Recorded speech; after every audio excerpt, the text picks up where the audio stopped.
that story is even out there and they want me to do it all over again. I know. Well, dang. Well, that's why we're videotaping it, so that there's no forgetting. Well, who has the stories now? Wyoming. My boyhood in Wyoming. You know, Michael, bless him for it, went with me to visit the old home place last September. I know. I wished I could have gone. I was feeling fine, and I got out there. I sort of remembered the country, just sort of. Heck, fire, and the Black Hills were still in the same place. The Bear Lodge Mountains were still on the north side of Hewlett, and Hewlett was someplace east of the Devil's Tower. There was a dividing ridge, and I'm talking geography. This dividing ridge went west of the Devil's Tower, west of the Bear Lodge Mountains, and next to the dividing ridge was the Little Missouri River. Now, on the east side of that dividing ridge was the Belle Fourche River. The Belle Fourche River run by the Devil's Tower National Monument. It was the river that I was baptized in when I was 10 years old. So both of them had their place. Now the Keystone Dam is on the Little Missouri River, 40 miles southwest of the Devil's Tower. Keystone Dam also provides a watershed for the Belle Fourche River. Now the Belle Fourche River runs down by Hewlett. It used to run by the biggest sawmill in Wyoming. And it continues on down to Belle Fourche, South Dakota, and Spearfish, South Dakota. All common names in that part of the country. So, and all different stories. But anyway, we drove through there, and I recognized Sundance Mountain because it is very important to my boyhood. Why was it important? And Sundance Mountain is very sacred to the Indians. It was very sacred to Jim Bridger. Now, Jim Bridger lived basically to the west of the old home ranch. He crossed our ranch many times in his journeys because his wife was Indian and they had to go over to the Sundance Mountain for their religious activities. So I was pretty well acquainted with Jim Bridger's reputation and the area as a boy. And that's a separate story, I guess. We might get back to it because it's part of it. Now, the home ranch was known as the Quarter Circle E Ranch. It was bounded by Cracker Creek on the south side. Now, the north side had a tributary of the Little Powder River. And that tributary ran north towards Rocky Point and towards Harding, Montana. All these figured very prominent. when our family become poor, destitute, no money, no food, we decided to move to that very abundant garden state of Washington. So Dad always did have a light duty truck and car for the ranch. He put extra sides on the truck, and he built a four-wheel trailer to be towed behind the truck. All this to hold our family belongings and goods. And he built a two-wheel trailer to go behind the car, and Mom's possessions, her canned goods, we got them up out of the cellar, because we did have a storm cellar, which had a story of its own. And we got them out of that storm cellar, packed them in that two-wheel trailer, and drove the 60 miles of dirt road over across the little Powder River. I had to ford that river, and I remember the water coming up around the vehicles and the trailers. And it come time to run the car across, they put a sheet in front of the car. I wondered what on earth that was supposed to do. That's what I'm thinking. They tied the top of the sheet to the radiator and to the headlights. Then they drove into the water. When they drove into the water, the river flowed under the car, under that sheet, and we crossed over without losing power. I would not have known that would happen if you did that. Okay. So, anyway, after we crossed the Powder River, we were sort of out of our territory because our next door, back acreage neighbor was Charles Heald. And Charles Heald owned a ranch that went as far as the quarter circle E to the Powder River. So when we crossed the Powder River, we crossed away from the Heald Ranch. Mm-hmm. But we went on to Gillette. So that was really the only town of any consequence. That's where we went to buy our groceries. That's where we went for train depot stuff. And so that's eventually where I went for high school. But on our trip, we went to Gillette, and Dad went to the bank to get some money. Now, the money of those days was silver dollars. You carried a backpack to carry your silver dollars in, and your pockets. Mm-hmm. My dad was sort of a culprit. He smoked, and he'd take a drink of alcohol. My mother just threw a fit about that.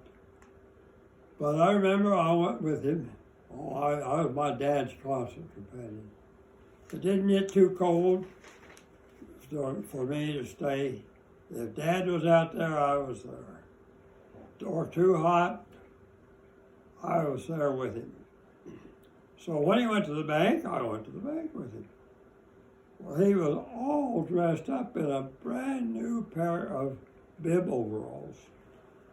Same old shoes, same old boots, and like that, but he had the new overalls on. Deep pockets, front pockets, back pockets, vest pockets. Most of them crammed, when they come out, were crammed with silver dollars. The bank stood kind of on a hill, and it had about 10 steps from the street sidewalk up to the bank. Well, Dad was coming down those steps. All of a sudden, he started jumping and beating himself and yelling, "Damn, damn, damn." Well, I couldn't imagine what was going on, and he started shelling silver dollars out of his pocket. They started landing on the steps and rolling away. Oh no. And pretty soon, a handful of matches So come out of his pocket. The silver dollars had lighted them in there and was burning his leg. So he got rid of the matches. I calmly surveyed the situation.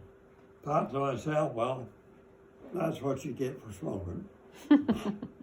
And then I helped pick up silver dollars. So did a few others. Never a thought of anybody stealing one of them. They picked them up and returned them to whoever had owned them. But they all had a good laugh about Dad's burned pocket. Yeah. Well, everybody took off the next morning for the points west. The first one would be Riverside, which was about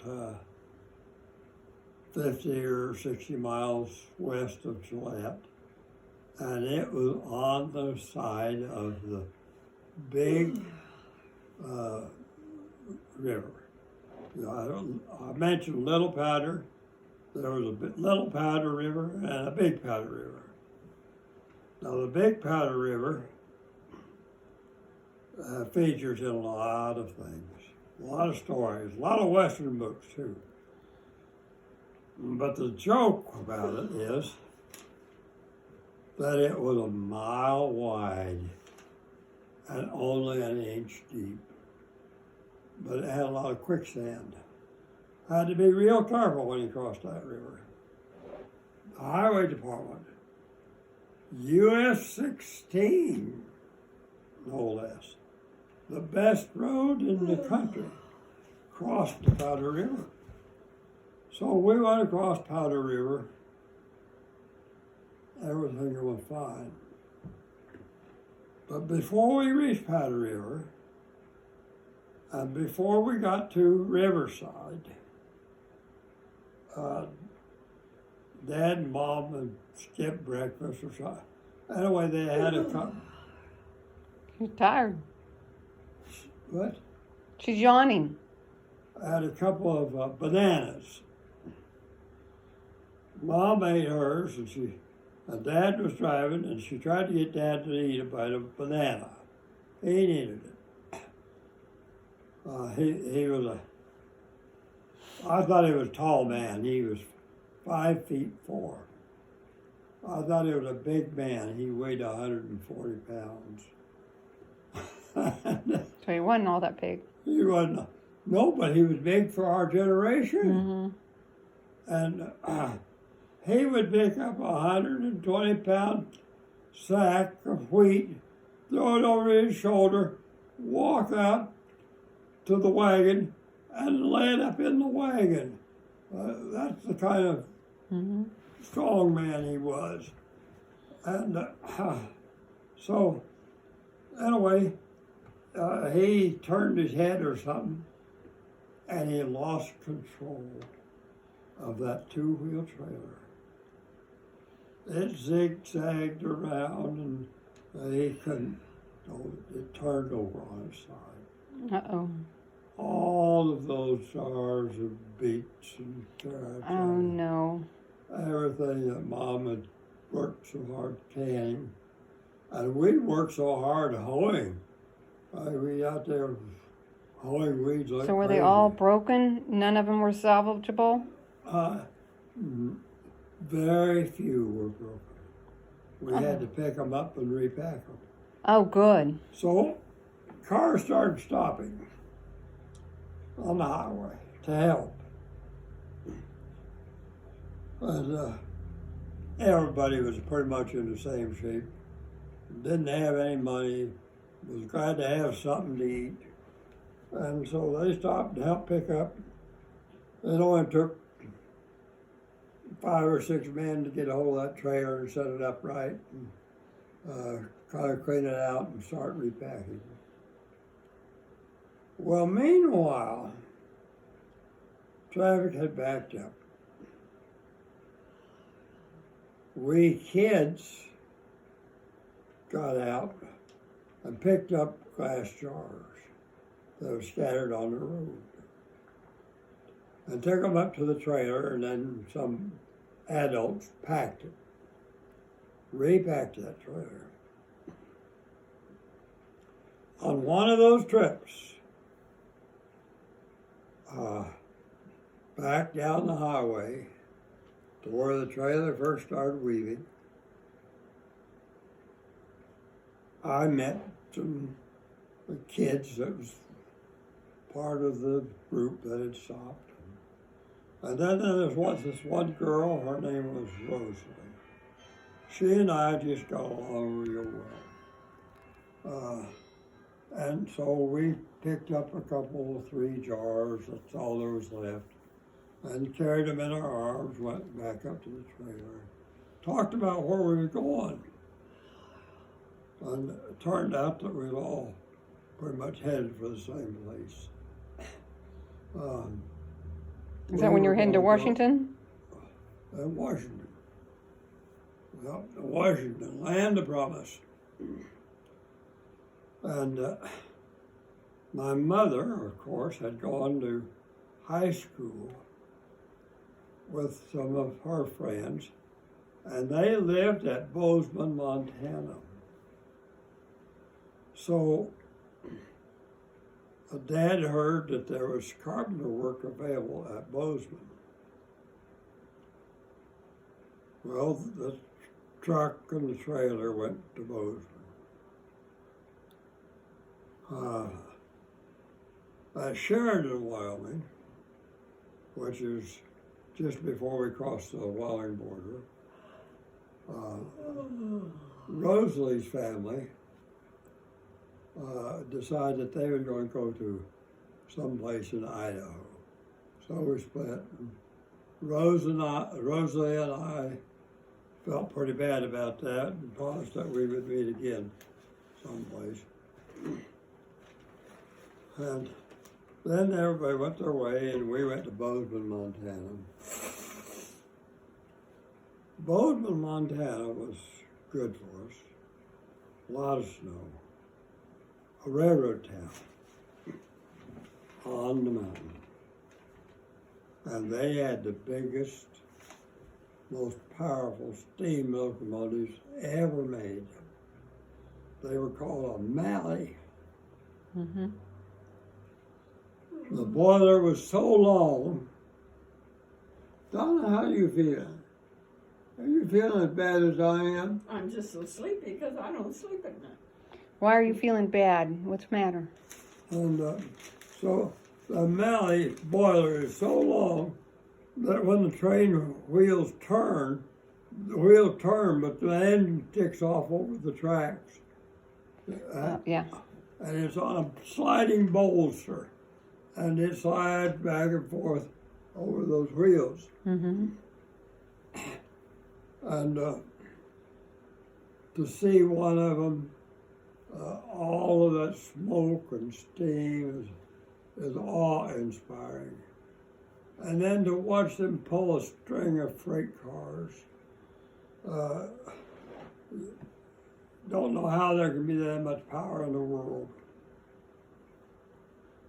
But they do. Well, one of the big construction projects was to widen one of the railroad cuts wide enough so that the Malley could get through. It was narrow, and the boiler would hit the rocks. So they had to widen the rocks out. I was totally amazed. They had a mechanical shovel down there. I'd reach out there and get underneath them rocks and lift them up, load them into a freight car and ship them out of there. That project went on for some time in Washington.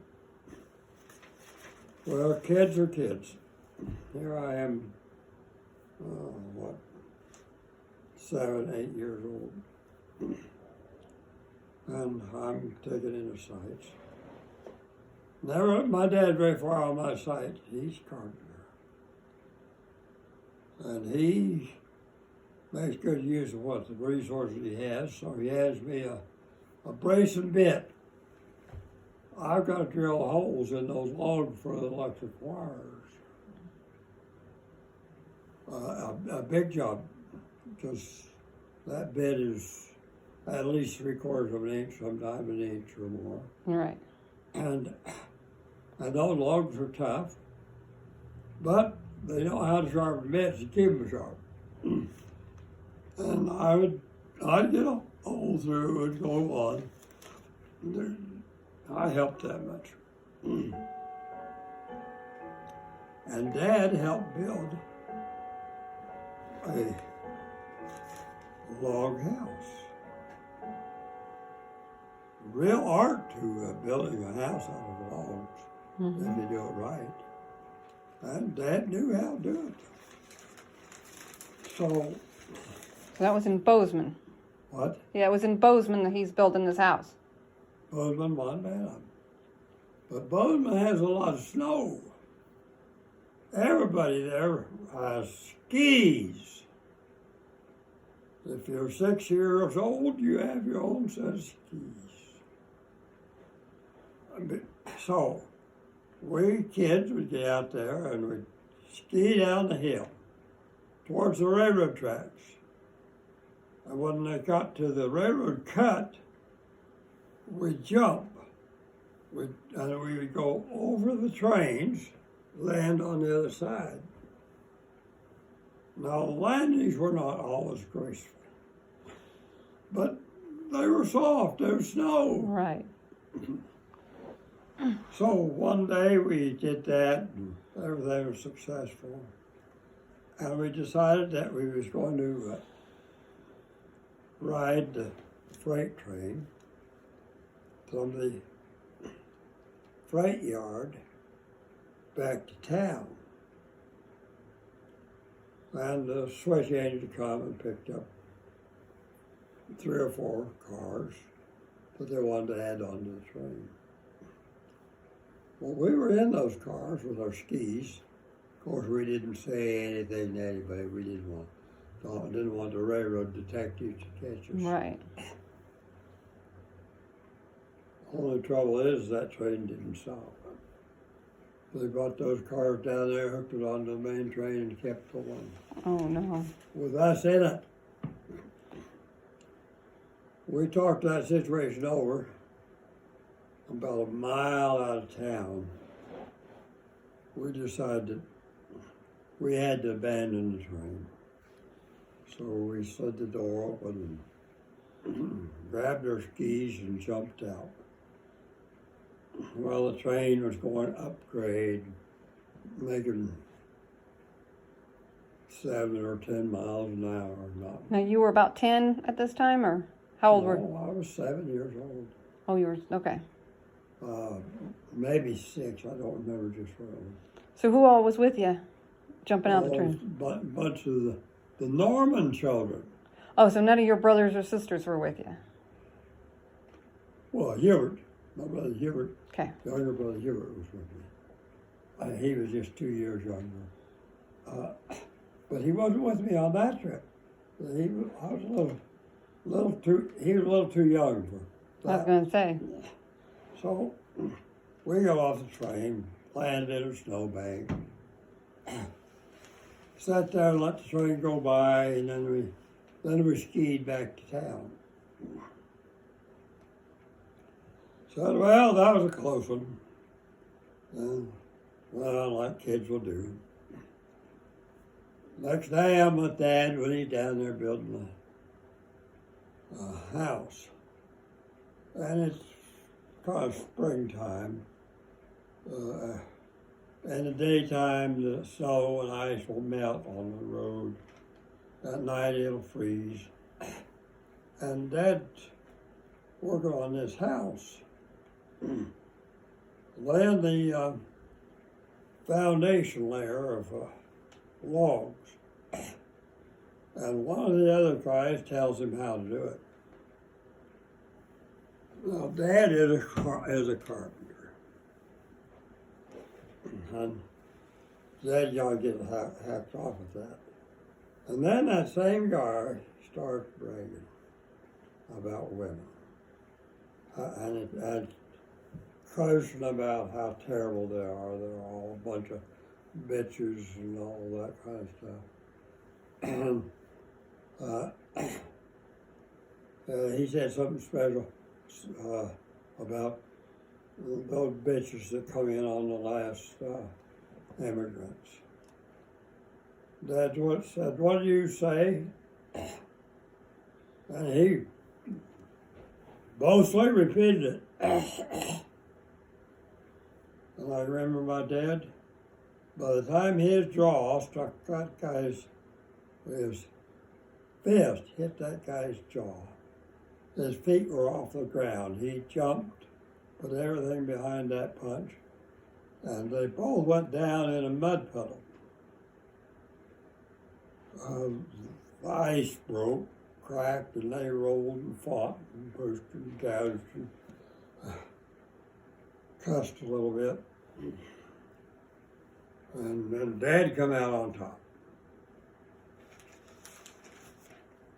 And he said, don't you ever call my wife that again. Well, that ended the fight. Well, the next day, they needed a stove wood at the Norman house where we were staying. So Dad took the two-wheel trailer behind the car, and we drove up further into the mountains where there was a bunch of cricket ash trees. To get to the cricket ash, we crossed a little old creek, maybe 2 feet wide, maybe 6 inches deep, maybe a foot deep, who knows. But it was treacherous. Because you might step on the ice and it break, or you might step on snow and be on top of water. So Dad goes over there, follows the trail to the cricket ash grove, and cuts wood all day. And they did not such a thing as a power saw. You had a two-man saw that you sawed trees down with, and then a one-man saw you sawed them up with. They sawed up trees, made firewood, and then proceeded to load it into the trailer. And Dad was carrying a load of wood across the creek, and the ice gave away with him. And this was a fairly deep hole of water. He didn't go in over his head, but he went in. Well, the weather's cold. Mm-hmm. It's freezing. And Dad's not going to give up. He's working. He goes ahead and he gets the rest of that wood down there and loads it up and takes it in. Well, between getting cold from fighting with that guy in the mud hole, and between taking a dip in the creek and getting cold, he caught a chill. And the next day or two, everybody loaded up the truck and everything, and we went to Washington. We got to Seattle, Washington, and went on to a little town of Deer Park. Deer Park, we got an apartment in a big apartment house. Our family stayed there.